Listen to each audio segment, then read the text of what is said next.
Overcommitment isn't just about a full calendar. It's also about where your energy is going. For high achievers, the real challenge isn't time management, it's opportunity management. We don't say yes because we're unaware. We actually say yes because one, we thrive on growth, expansion, and high impact opportunities.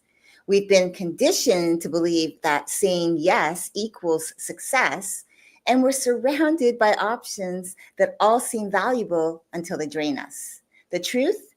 Every time you say yes to something misaligned, you're saying no to what actually moves you forward. That's why today we're going to uncover why high performers struggle to say no or have challenges around that word as a complete sentence, even when they know they should. We're going to talk about the YES Audit, a simple framework to help you filter what actually deserves your time and energy. And finally, how to set boundaries without the guilt so you can focus on what truly moves you forward.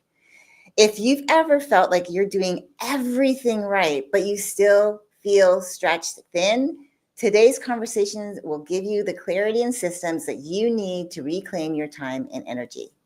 For those of you who are new to my community, hello, I am Leslie Cadet, a self-care strategist for high-achieving women, coaches, consultants, and wellness experts who are running and leading impactful businesses, and they want to do that without sacrificing their well-being. I help you optimize your time, your energy, and your emotional resilience so that you can focus in a way that aligns with how you think, create, and lead. So let's dive in. Today, we're actually breaking free from overcommitment, okay, and designing a decision-making system that honors your time, that honors your priorities, and the impact that you're making. Remember, saying yes is really easy, but saying no, that requires mastery. Now, high achievers don't face commitment overload because they lack awareness. Like I said, it's not that we're not aware. However, what happens is we experience it because we're wired for ambition, growth, and opportunity. Let's be clear, this isn't about saying no more often, right? It's about saying yes with intention so that every decision protects your energy, expands your impact, and moves you forward towards your next level of success. So here's the real reason overcommitment happens, even to the most successful women, meaning why high performers overcommit. So here's what I believe. It's not just about being busy, okay? It's about deeply ingrained patterns that shape how we make decisions. Let's face it, opportunities are everywhere, right? And that could be a hidden trap of growth. When you're successful, opportunities multiply.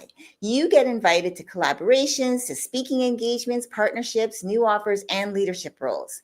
And every opportunity looks valuable, so it feels risky to turn one down. The real challenge isn't lack of time. It's actually lack of clarity on which opportunities actually move the needle. I believe that the most successful women have learned the power of yes, meaning they don't just say yes to more, they actually say yes to better. They filter their decisions through a lens of long-term impact, not short-term excitement. Now, sometimes as high achievers, I count myself there, we seek external validation of our worth, meaning you may subconsciously be linking your worth with output. Think about it, right? You're successful. You've built your success by being the one people can count on, the go-to person, right? So you might worry that saying no will make you seem less approachable, maybe less committed, or even less valuable. But true leadership is not about proving your worth. It's about protecting your highest impact energy. And the truth is, high performers operate from internal validation, not external approval. Saying no isn't about rejection. It's about ensuring that you show up as at your highest capacity for what matters most. So moving on, there's this illusion of limitless energy. I think we feel like because, I've been able to work this way for so long, I've been doing this my whole life, meaning that because you've pushed past limits before, it's easy for you to assume that you can handle just one more thing. But next level success requires a different strategy. Overextension isn't a sign of commitment. It's a sign of inefficient energy management. Because if you're always working at full capacity, let's look at it from that lens. You have no room for spontaneous growth, do you, right? No strategic pivots or high caliber opportunities. And successful women know this, and they plan for capacity, not burnout. They create that white space in their schedules for the deeper work, for high level decision making, and also for strategic recovery, because we need to take care of ourselves. So let's talk about purpose driven productivity, because not all productivity is created equal. Just because you're doing a lot doesn't mean you're moving forward. As a high achiever, you might feel drained because you're spending so much time on what's urgent instead of what's truly impactful, what's making the most impact. And if you're constantly busy but you're not fulfilled, it's time to audit your commitments and realign them with what actually creates meaningful, sustainable success. In fact, I actually had this conversation with one of my clients this week, and we talked about doing an actual life audit as it pertains to how she schedules things on her calendar and how it is affecting not only her time, but deeply affecting her energy. Because again, you have to look at, like, if you take a broad's eye view, look at the next month of your calendar. What's on there every single day? Like, what's like almost like it's set in stone. So every Monday you do this, every Tuesday you do this, every Wednesday you do this, every Thursday, every Friday. Like you get the gist of it, right? And what's on there that really is serving a purpose? Like, is it just filling time? Is it moving you towards the life that you're building? Is it just stuff that's there that's really sucking your energy up and taking away your time? It's really important to look at it, because again, a lot of the time we're only looking at the day's events or a week event. But if we look at our calendar and how we're actually structuring the entire month, as an example, it gives us clues as to where we actually put our focus, and why it can give us a deeper understanding of why, what's on there could possibly be draining our energy, and then how to actually, figure that out to fix that. And I'm going to actually give you something that is really going to help you with that. Now, purpose-driven leaders, they eliminate distractions because they know those distractions are disguised as opportunities, right? So they eliminate those distractions. They focus instead on deep strategic work that creates exponential results, not just checking off daily to-dos. So which of this resonated with you the most? I'm really curious if you would drop it in the chat, and definitely would love to know more, like what you're thinking as you're hearing what I'm laying down here. So now that we've identified why high achievers find themselves overcommitted a lot, let's talk about what to do about it. Because saying no isn't about shutting doors. I want you to recognize that. It's about creating space for the right opportunities that will actually move you forward. So here's the real game changer. It's not about saying no more often. It's actually about saying yes more strategically. And successful high impact leaders know this. They don't just manage their time, they manage their energy, they manage their decisions and their priorities with precision. They're very, very focused and dialed in. And that's why I use something called the YES Audit. It's a framework that helps you to filter commitments, to categorize your decisions like a high performance CEO does, and protect your yes energy so that every commitment will fuel your success instead of depleting it. So I'm going to break it down for you now. Like as I said, for high achieving women, the real challenge isn't managing time. It's really strategically managing our opportunities. And the reality is, the more successful that we become, the more options present themselves to us. And not every opportunity that looks valuable actually moves you towards your highest vision. And just because you can take something on doesn't mean you should.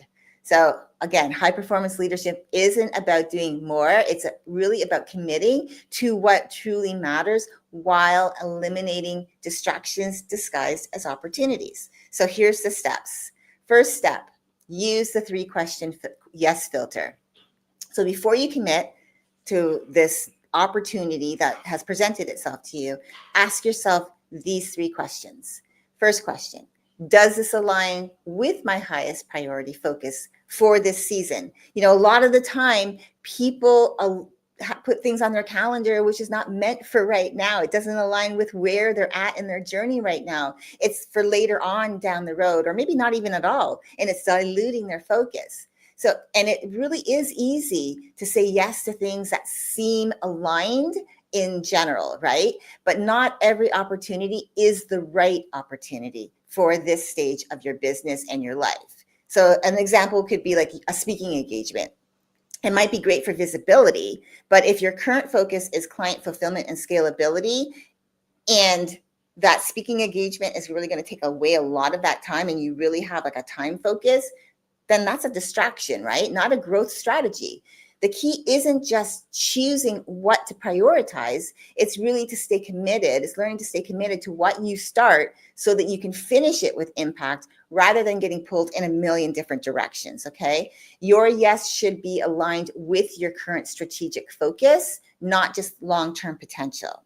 Now, the second question is, am I saying yes from alignment or obligation? This is a big one because I know some people I've talked to say yes out of obligation, or they're afraid to say no for fear of being like, seen as unapproachable, can't be counted on. They've been known as the go-to person, right? Now, high achievers are often seen as leaders, mentors, and go-to problem solvers, right? This makes it really tempting to say yes out of duty rather than genuine alignment. So again, are you joining a collaboration because it excites you or because you don't want to disappoint someone? Now, if it's obligation, it's a no. An aligned yes should feel expansive, not like a responsibility that you have to carry.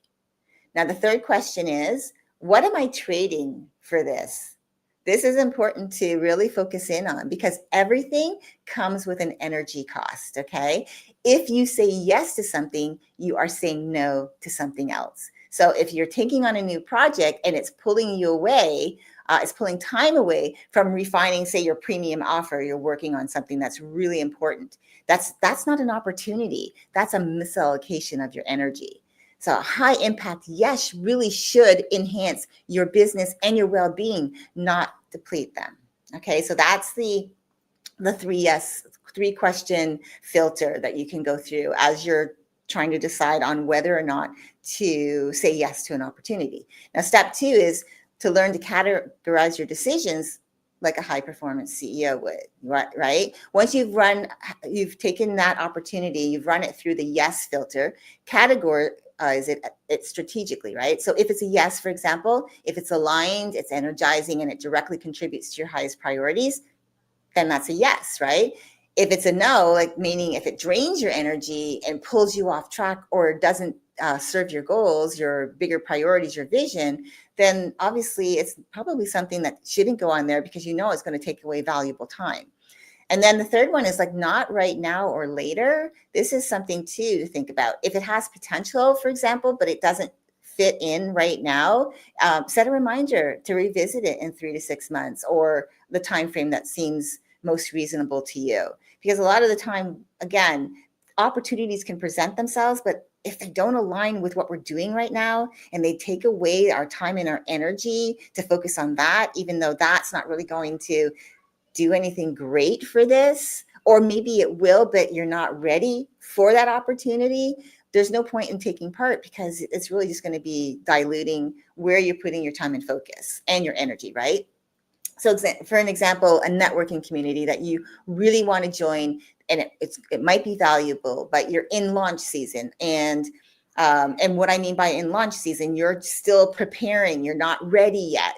And you're thinking, well, I want to be able to talk about it, but I've really only got the bones of it right now. And I haven't really thought of like the bigger vision of really planning it out. Like, what does that even look like?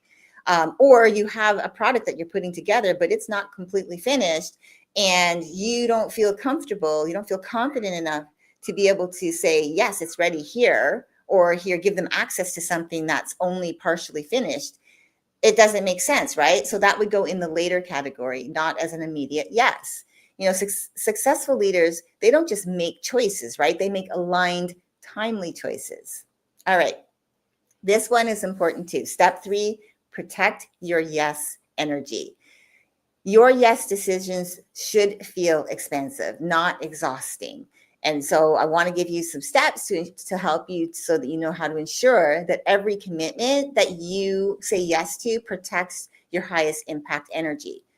If you hesitate, for example, on something, it's probably a no or a not right now. Like you get an opportunity and it's like, yeah, you're going back and forth, you're hesitating. It's probably a no. And it could be that you might want to say yes out of the FOMO thing, fear of missing out. But really, again, learning about being able to protect your time and energy is going to really be helpful so that you don't fall into FOMO and say yes out of obligation or think for fear that you're going to miss out.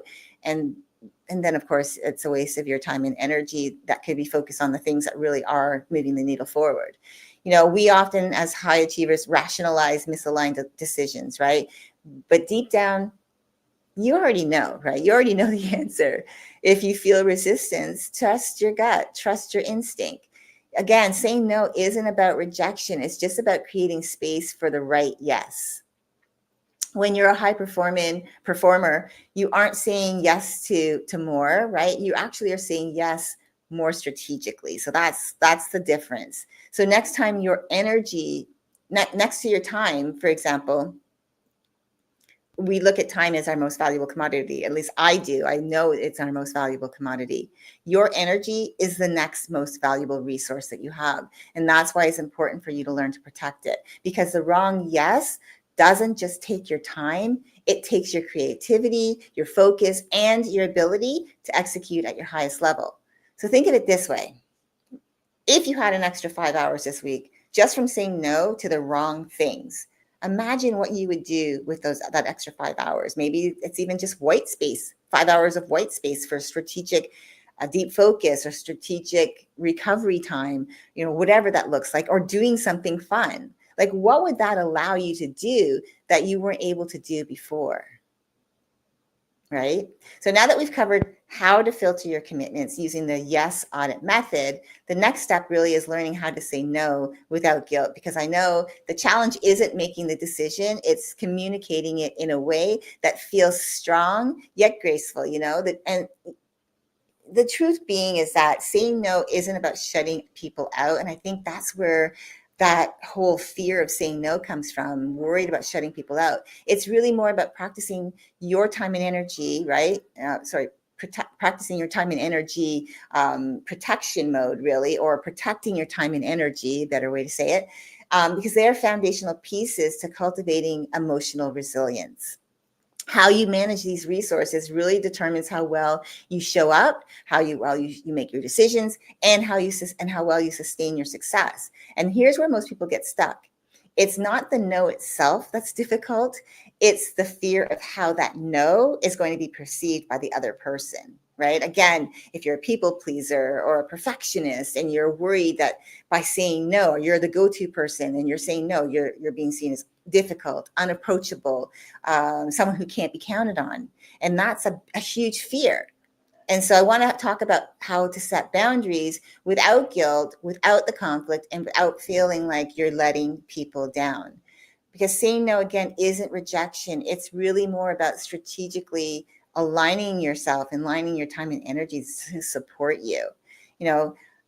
It's not only that we might fear saying no, or we might not even fear saying no. It's just, again, it's how it's going to be perceived when we say no. So thinking like, will this make me seem unapproachable, right? Or unavailable? Will this damage a relationship or make me look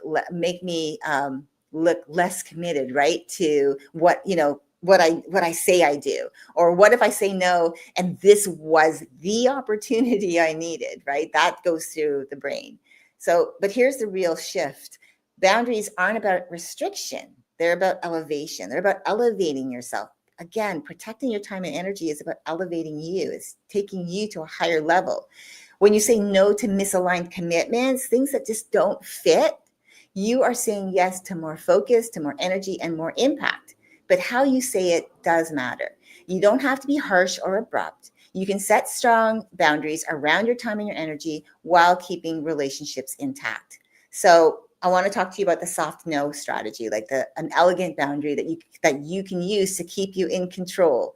Because again, most people think setting boundaries means being firm and direct, but a high impact leader knows that graceful communication, especially with their team, with other leaders, with their community, will strengthen relationships while still holding the line, right? Holding the line and being, having this structure in place. So here's how to decline requests with confidence and professionalism. So simple things, really. Instead of, I don't have time for this, say, I'd love to, but I can't take this on right now. And why this will work is it acknowledges the request, number one, while asserting you as a priority. So another one could be, instead of, I can't help with this, let me just go back to my here. So instead of, I can't help with this, say, I'm at capacity, but I can connect you with someone who can, right? So having those people in your life that again, paying it forward, that's what about, to me, it's like when you have people in your community that like, and trust, and you can pass on your like, and trust to someone else by saying, hey, I can't do this right now. For example, a speaking engagement or a summit, or maybe speaking in someone's community, you can't do it, and the timeline is now, or someone's podcast and they're looking for a guest for now. You can say, hey, I can't right now, but I actually know someone who would be a great fit, right? And so being able to do that shows that that you're a team player, number one. And number two, it just allows you to be able to share resources with each other. That's what I believe is so great about doing this, and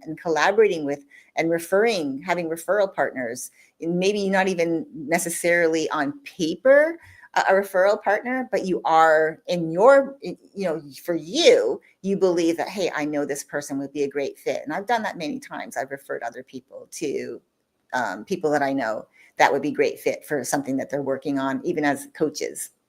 So why this works is that you maintain your role as a leader and a resource, again, without taking on extra responsibilities. Another one is, instead of, I feel bad saying no, because, you're thinking this, instead say, right now, I need to protect my time for, and like whatever that priority is. Again, you could be in the middle of working on something that's really super important. You have a timeline for it, and anything else is just going to suck that time away, suck your energy away from doing it, and make it take a lot longer. And why this will work for you is it positions your decision as an investment in your impact rather than a rejection of the request, right? So that's something I wanted you to think about, because again, just the simple shifting of our words, like our languaging is everything. And so just the shifting of our words and how we say something, we can still feel approachable, be approachable, but just saying things, hey, like, I can't right now, but I know someone who I would love to introduce you to, and possibly this could be a great fit for your podcast or your summit or your workshop or whatever that is, right? So now the second one is the priority buffer, right? So one of the biggest reason, I think, as a high achiever, overcommitting is they say yes too quickly. When a request comes in, we feel the pressure to respond right away. But creating space before making a decision is a power move. So before committing to something, can just, say, let me check what I've got going on right now, and I'll get back to you. When do you need me to get back to you? Like asking, like, what's the timeline that you need to hear back from me? And say, hey, okay, great, fantastic. Let me go and check my calendar, my schedule, see what's coming up for me, and see if I'm able to commit.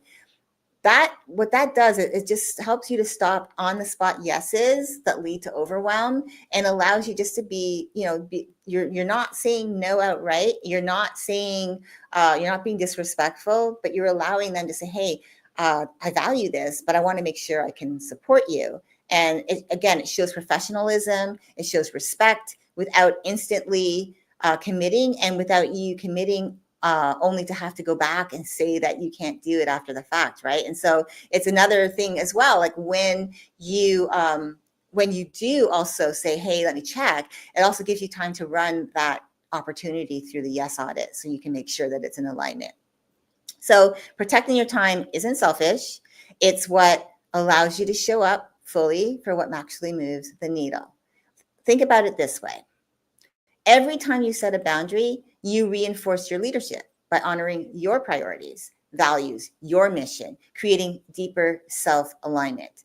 So again, saying no isn't about closing doors. It's about choosing the right ones to walk through. Successful high impact leaders, they aren't afraid to protect their time and energy, right? So what's one commitment, since I've been talking a lot and talking to you about like real life things that you could possibly come up for you, what's a commitment that you've been considering that maybe isn't the best use of your time? Like what is on your calendar right now? Like I want you to go through your calendar for the next 30 days and look at what's on there every single day that is on there every single month. And then look at the leftover time and how you are putting in meetings and putting in collaboration calls and putting in client calls. And then how are you structuring that? Because my client that I was referencing earlier, she back ends a lot of her stuff. So the end of the week is where she has most of her calls. And that drains a lot of time and energy. And so like, how can you restructure looking at that? I've done that multiple times. I knew like I had to figure out my scheduling of calls and recordings from my podcast and all of those things, and what would that look like on my calendar so that I knew I would use my time and energy for my well-being, right? So again, when you look at your calendar, check out what's a commitment that you've been considering that maybe isn't the best use of your time. And again, even if it can fit on your calendar, where would it go? So now we've broken down why high achievers overcommit, how to audit decisions like a high performance CEO using the YES Audit method, and how to set boundaries without the guilt. Let's talk about what happens when you take control of your time, your energy, and your focus on the right things that align with your vision, your mission, and your values, because this isn't just about cutting things out, right? It's about freeing yourself up for the things that actually have meaning for you and that move the needle towards the goal, the vision that you have for your life. Again, success isn't about doing more. Like people think I have to do more to be successful. It's about actually doing the right things in the right order at the right time, right? And so as a high achieving woman, you might think you need to add more habits, more strategies, more systems. But the truth really is a successful leader isn't the one who does the most. They're the ones who protect their energy for the things that create the highest impact, the things that they do that create the highest impact. And then they delegate to others that they know will create the highest impact in those particular tasks, because they have the skill sets for that. And when you do that, everything changes. And the ripple effect is when you reclaim your time, you reclaim your energy, you reclaim your creativity and your focus, and that can lead to smarter, more aligned decisions. It'll help you to make faster, more confident decisions instead of overanalyzing every move. You'll learn to show up fully present in your life and your business without distraction or guilt, and you'll have both of your life. So you have quality of life. So you're not like feel like it's a tug of war, being pulled in a million directions. You'll create white space in your calendar, which isn't a luxury, by the way. It's a high performance strategy. And if you are looking at your calendar and you're saying, I don't have any white space, I don't even have room for white space. And again, it's really looking at it and strategically asking yourself, what is on here that's on here all the time really isn't doing anything for me right now? Like maybe you are part of a networking community, but you need to perhaps for the next 30 days, only go once for the month and work on your thing that you're working on so you can finish it and then get back to your networking. It's not about shutting things out entirely. It's about how you use your time and your energy that effectively helps you expand on the things that you want to do on your life that you're building. Now, if today's conversation has made you realize that you need better systems for optimizing your time, your energy, and decision-making, let's talk. If you are feeling like some things could shift and you're not sure where to start, then book a wellness strategy session with me, and we'll take a deeper dive, a look into where your biggest energy drains are, so you can stop wasting bandwidth on things that don't move you forward. We'll talk about how to realign your schedule to work for you, not the other way around. So your weeks, we don't want your weeks controlling your life, so that you can have the freedom to unplug without falling behind. And we'll also talk about some strategic shifts designed to help you feel clearer, more focused, and in control of your energy so that you can show up as your best. This is your opportunity to build a high performance energy strategy that actually supports how you think, how you create, and how you lead. So if this speaks to where you're at, send me a message. If you're on LinkedIn watching this, just send me a message directly. And I can send you the link to book your complimentary wellness strategy session, and we can map out a plan that works for you. And same for those of you who are watching on YouTube. Just go into the About section. You will see my email is there. Just send me a message, send me an email, and again, I will send you the link to book your session. Again, energy management isn't about doing energy. I would say energy mastery isn't about doing less. It's about doing what matters more and better. That is more about, it's more about time and manage more than time. It's like more than, how do I want to say this? This is about more than just time and energy management, okay? It's about how you own your life and how you show up in it so that you live quality of life. It's about owning your time so that you can close your laptop at 2 p.m. and spend the afternoons with your kids without being on edge and snapping at them, right? Or it's about having the mental clarity to make quick, confident decisions instead of overthinking every move. And it's about being fully present at dinner with your family, not mentally running through tomorrow's to-do list. And it is possible. That's the best part. It is possible for you. The real question is, are you living that version of yourself? And if you're not, what's stopping you? Thanks for tuning in today. I hope you have a fabulous rest of your day, and I'll see you next time.